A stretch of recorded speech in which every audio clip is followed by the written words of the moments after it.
Okay, let me quickly show you how this thing works. And right now I have a folder I created on my desktop. This is it. If you open it, you see three files, but this is a folder here, APRT. If you open this folder, there are a couple of files here. This is the software, and this is the platform that we're going to use it. In time past, I used to use WAMP and WAMP server and all that, but I've come to reality with AMPS. Let me show you something. If I go to their website,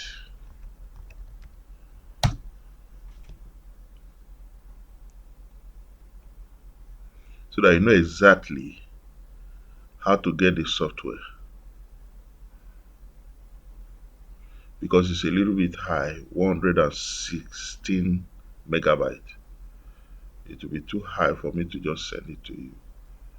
So I guess you have to download that by yourself.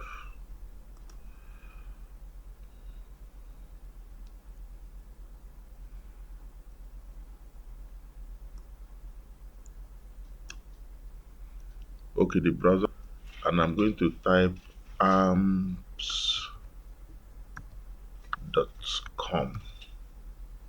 You see it? I hit enter.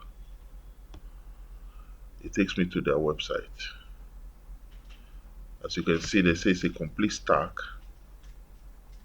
consisting of Apache, which is going to drive we're going to create a virtual server for us. Then MySQL, which is going to create a database for us. And of course, we're going to use PHP. The PHP is the script we use to write the application. So if I go down to download apps, you see this is for Windows. For those using Mac OS, this is it, and for Linux. Okay, as for Windows, it understands that the infrastructure of my system is 64-bit. That's why it's displaying it. If you want me to show you, I can show you. If I go down to this computer, I'm using Windows 10, and I say properties, it opens up this system. Now, you see the infrastructure here. System type is 64-bit. If yours is 32-bit, definitely it will display 32-bit for you. That is all there is to it there. So I'm using 64-bit. You just hit download, and the download begins. I have Internet Download Manager, which is taking over the download. I've already done that, so I'm not going to download it again. And the download is already in the folder here. This is the download, which is 116 megabyte. Once that is done, I'm sending you this file. This is the database file. I will show you exactly how to do it, and I'm going to send you this APRT where the whole software lies. So when these three things are ready, you just double click on this AMPS.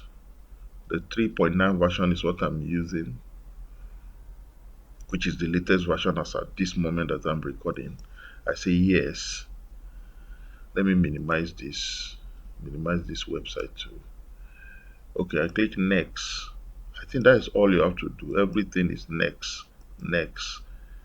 It's taking it straight to your programs files and creating a folder called amps there. All those details does not really concern you. I click next. Next. Do you want it to create a desktop icon, create a quick launch icon, create a start? All these things I agree. So I'm clicking on next, then install. That's all you have to do. The rest is just to wait until it's going to alert you about the Microsoft update that you need to do, which if your infrastructure is steady, you don't have any problem. Let me show you something. If I go to my control panel, while that is running, let's just check something quickly. Let me just check on install program. Now let me look. These are the list of my programs. I scroll down to where there is Microsoft Visual C++. There are so many versions that over time my software has been installing, has been updating. Now, the one that is required by this application is this last one here, Microsoft Visual C++ 2017 redistributable. Now it's saying 64-bit because my system is 64-bit. If yours is 32-bit, it will be requiring 32-bit version. Without this, the software will not complete successfully. In any case, it will require you to complete it. So you have to be online in order to be able to, for the system to be able to download and install it properly. You'll see exactly what I'm saying in a moment.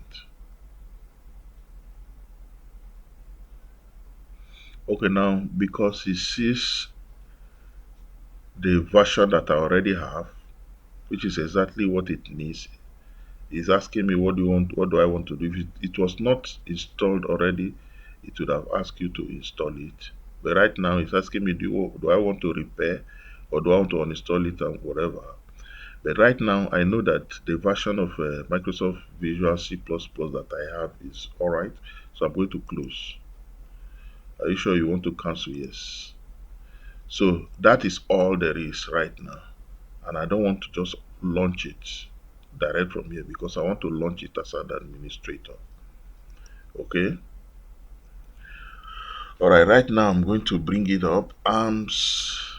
Recently added is the first day. I'll right click on it. I'll click on more. Your own it may display it because I have a very recent version of Microsoft and run as administrator. This is what I'm looking for. I click on it. Yes. Now let's see what happens. If there are issues, I'm going to fix it. Now it says Apache port 443 is being used by another application. Now Apache is required to run on this port. And if another application is using this port, it will not be able to run. That means our application will still not be able to run. So you see that Apache cannot run. It has been stopped, and PHP 7.3 has been stopped. It cannot run. The only thing running here is the database, which is my SQL here. That is the only thing that is running here. So we have to find a way to clear that port. So how I will usually do it on my taskbar, I'm going to right click here and check task manager here. Once the task manager is ready, I'm going to search for what is using Apache.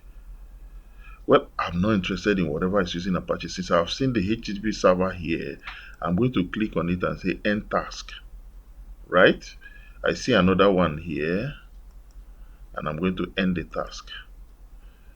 Now if I wait a few seconds, they will disappear. There's no version of Apache running again all through here. So I closed, and all I'll have to do is to click on this gear icon here and say reload. Once I reload now, my Apache is now running. The PHP 7.3 is now running, and my MySQL is running. Right? Now everything is in order. Just as a little tip, if you click on this icon here, you could change the version of the PHP that is running, because this is about the latest that is running. If your application is written in a much lower one and is not compatible with 7.3, you could go down, but I believe ours is compatible with it, so we're going to leave it running like that. Good. Now you could minimize it if it's a distraction to you. But if you want to bring it up and do anything on it, it's going to be in this taskbar here, and you just double click on it, it will come up, and you are good to go. Now all we have to do now is to go down to our home. I click on that home button, and it takes me to this platform here. Now I'm going to say add a database, right? I click on here and I want to add a database quickly. It's going to open PHP my admin and let me create a database. This is PHP my admin and I want to create a database. The database is going to be called airport underscore DB. This must be the name because the application that we have written, this is the name that we gave it in our script. So it cannot be changed. The name has to be like this, right? Now the database has been created. We want to load the preliminary information into the database. So we're going to import.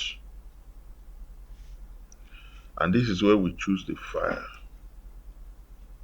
I'm going to that folder on my desktop, which I've titled Timber. Open it up.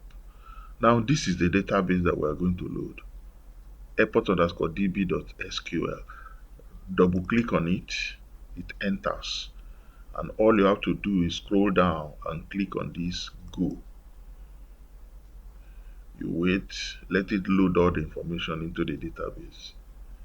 Everything begin to show green, then we are good to go. This is it. Import has successfully finished 25 queries executed into the airport underscore DB. We're about to finish all we want to do. Now, that has been done. That's all you have to do about the database. Okay, let's go back to our application. I'm going to add a domain here. Okay, now the domain, let me just call it Timber. Call it anything you want to call it, right? Timber.com, right? Now, for, you repeated the name of the domain here. I'm going to just make it A. That means the folder is going to create in our root environment. The name of that folder is going to be A. But what we'll type on our browser to get to this A is timber.com, right? Now, make sure you get it. I'm going to add the domain now. Well, he said there was an error. Yeah, it could not go inside the host file to create it because my host file needed administrative privileges to get there. For some reason, it couldn't get there. So I'm going to go there manually. Now, all I need to do is to create this timber.com in my host file. Now I'm going to use Notepad. So let me bring up Notepad. I always search for whatever I want to look for. Now I'm not just going to click on this Notepad. I'm going to right click on it and say run as administrator. If you don't run it as administrator, you will not be able to edit anything inside the host file. Now, where is the location of that host file? All these things are things you will do at once. If you are on your desktop here, go to this, this PC, double click on your C drive, scroll down to Windows, open your Windows, scroll down to System 32, open your System 32, scroll down to drivers, open your drivers, you now see etc. This is where it is. But why are we not seeing it? Because it's not a text file, and our notepad is designed to see only text file. Despite the fact that you can edit other files, by default it's only text file you can see. So I'm going to click here and say show all files, and suddenly all the files start coming up. Now this host file is what I'm looking for. You open it. Now I have behind the scene gone to type this. Now all you have to do is to type this timber.com 127.0.0.1.timber.com. The wise thing I usually do is if I see any like this one that is here like this, which is directing us to our local host, I'll just click on it, copy it, come here, paste, then I tap here, Then I change this one to my domain name, right? Which is timber.com. So it's already here. So I don't need to do that again. So I'm going to delete this line and do Ctrl S, or you click here and say save. If you did not open this host file as administrator, you will never be able to save. So once that is done, I close it. Then I think the job is almost done. Now I'm going to minimize this now. I'm going straight to my files. This is it. I'm going to open this. And I'm going to copy everything that is here. Right click, copy. Then I'm going to click on this root folder here, which it will take me to the root folder. This is the A I'm talking about that it created for me. I'm going to open it, right click and paste everything here. Just one more last thing. This is a little bit technical, but that's what you have to do. Our our connection has a password. I'm going to click open. Now you could open it with okay, this application I'm using to open it, you don't have it, so let me not use it. So let me use everything that you can use. So let me close it, close it, close it. Okay, now still notepad. Let me bring up notepad here. Right? Everybody has notepad. So I'm going to drag this onto it. Now, this is the application, the connection application. Don't mess around with anything here. All you have to do is this is the password. Change it to my SQL. Click on save and you are done. You are done. You are done. That is all. Now we bring up our browser, any browser you like. Go here and type timber.com/a.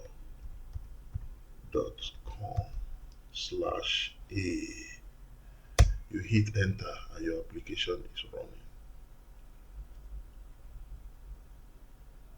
Is that clear? Now you could open up another browser if you like, or open this in another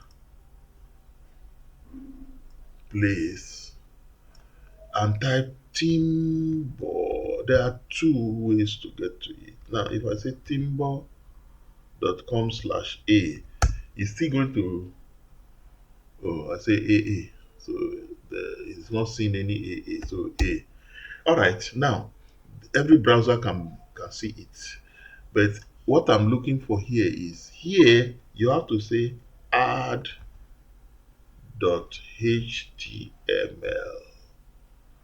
If you hit, this is where you can add anything that you want to see on on the application. Now, observe little things. I made that the cursor will not show on this on, on the main application. So your cursor, if it's going down like this, it will go and hide under, because this one is supposed to be displaying to people. So it's not good that cursor will be moving around on it. But if you move up like this, you now see your cursor. So each time your cursor disappears, try to move your mouse up, then suddenly you see it. It will not show on the main application. Right? That is number one. Number two, some little things that we need to do here. Now, you see this title here. It may not be right for title to be showing like this. Okay? So if we go to the application, I close it down, I close it down, I close it down. That is on my desktop. Timber API. No, no, no, no, no. Direct to the application now. Okay, okay, okay. So let me minimize this. I'm going to the roots again. Okay, so this is the A. All right, so now you see there are two folders here that have HTML. This is the add, and this is the index.html. So I can bring up my notepad again and drag this one onto it. See where the title is here. Anything I type here will show on that title up there. Well, these are just housekeeping things. It doesn't even matter if I said okay, Benin Airport for instance now, and I do Control S. I've saved it. Once you go here and say refresh on the title here, you'll see it there, right? That is how to do that. But let's get into the add. Where are you? Okay, this is the add now. Of course, I've run you through this before. This is where you put everything that will appear on the arrivals, departure, event, news, and even the airport. Right now, the airport name is not showing, so I can say Benin International Airport. If I say submit, you see say record updated successfully. If I refresh this now, it will put it there, right? So if in the arrival here, arrival from where? Let's say location is Abuja. What is the airline? Let's say Peace Airline. Okay, let me just say Arik Airline. Now, if okay, whatever time, let's say 06:45 p.m. Hmm? Whatever gate number, gate 6 or whatever.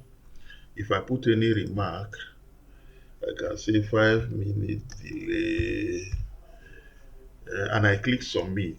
You see that record added successfully. You see on this line here, it has already put it there. So if I refresh, you see that it is now on the screen on arrival there, right? Let me maximize this. You now see it on the screen, the last down there on the screen. But if I want the logo of Arik Air to just show there instead of just the write up Arik Air, now I could just click on this edit.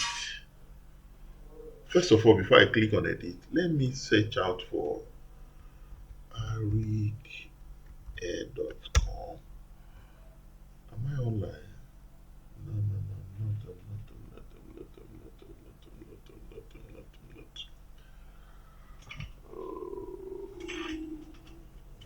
We'll solve this problem now. Okay.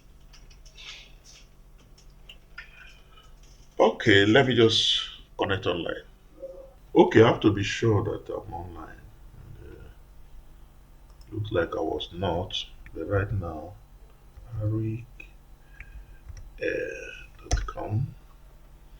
Okay, I'm online now. No, no, no, no, no, no, no, no. I just need your logo.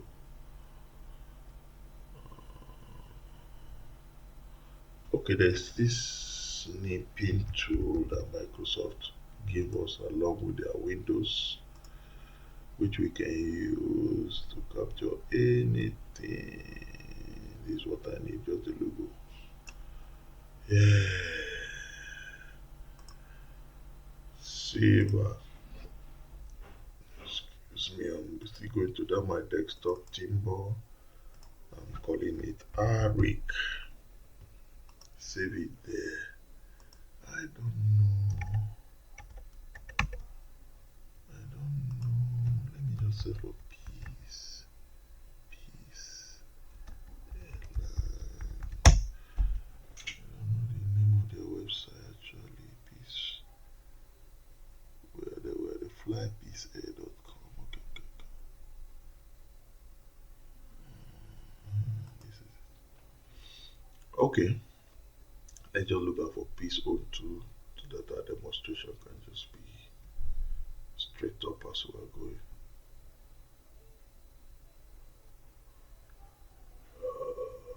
Ah, their logo is a little bit.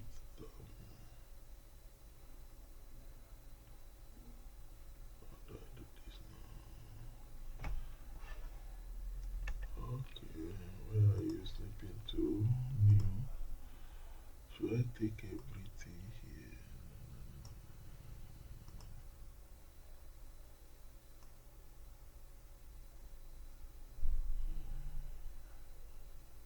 Yeah, what happened again? Slipping to where are you? Okay, save as. Let me call that piece. Okay, with these two, I think we can roll. So let's go to the ad now. The ad is here, right?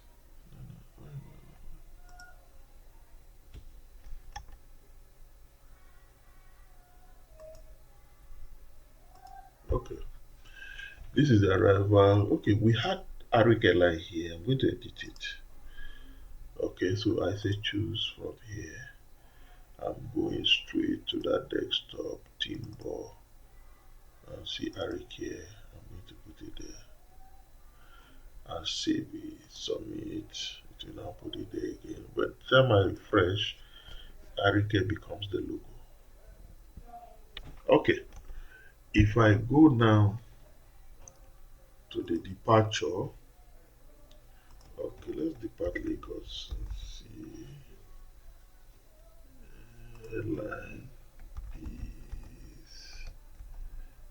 If I leave it like this, that's what will be displayed, but I'll pick their logo, which I have here. That's is 5, schedule 45 a.m.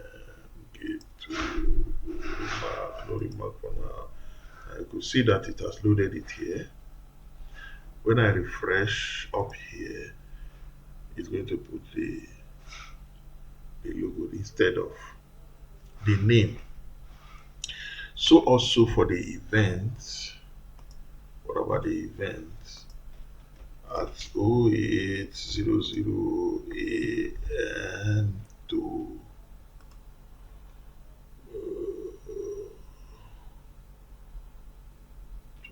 08:45 AM.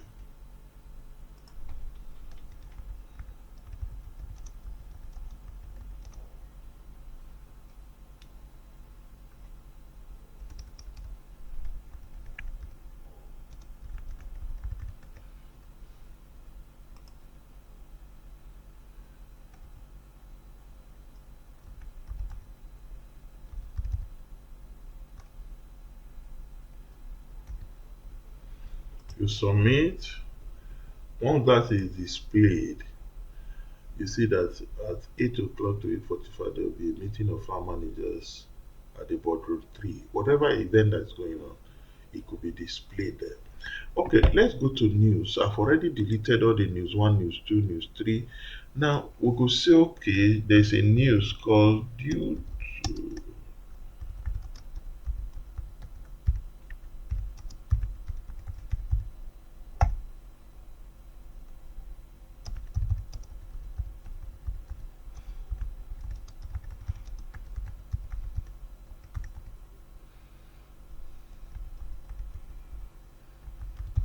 My English is right there. Once I say submit and we refresh here, there's news there going down, scrolling down. If I said, okay, plus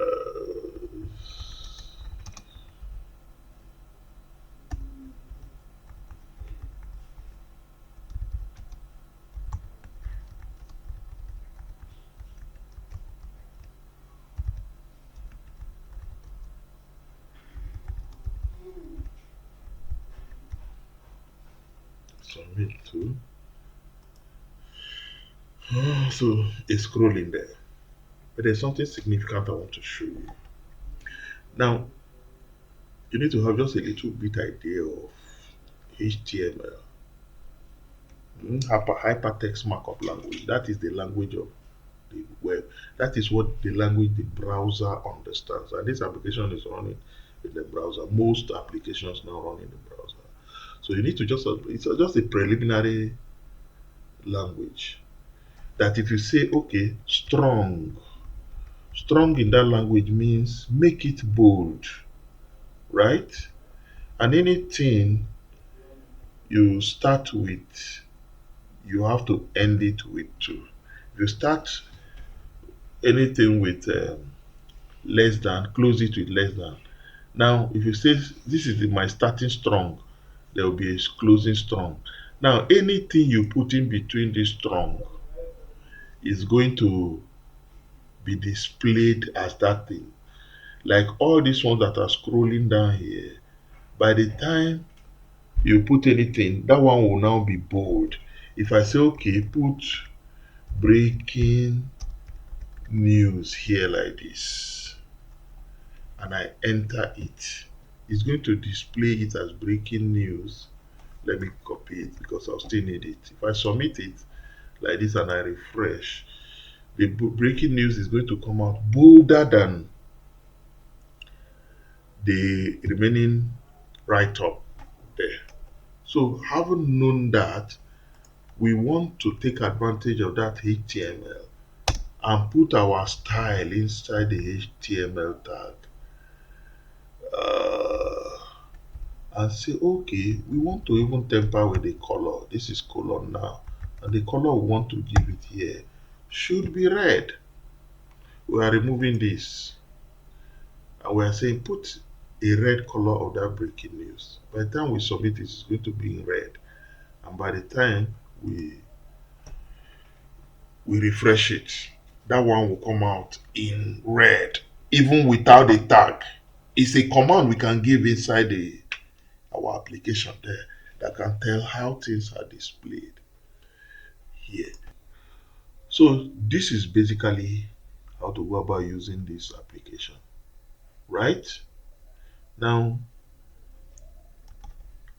okay, well, I must have told you how to put this. That is the last tab here. So from arrival, departure, event, news, whatever, we could be putting things.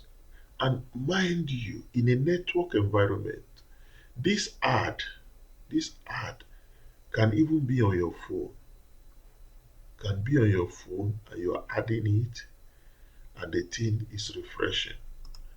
Subsequently, I will do an auto refresh script and put it to it so that you don't manually refresh it again. Thank you very much. Okay, Timbo, take care.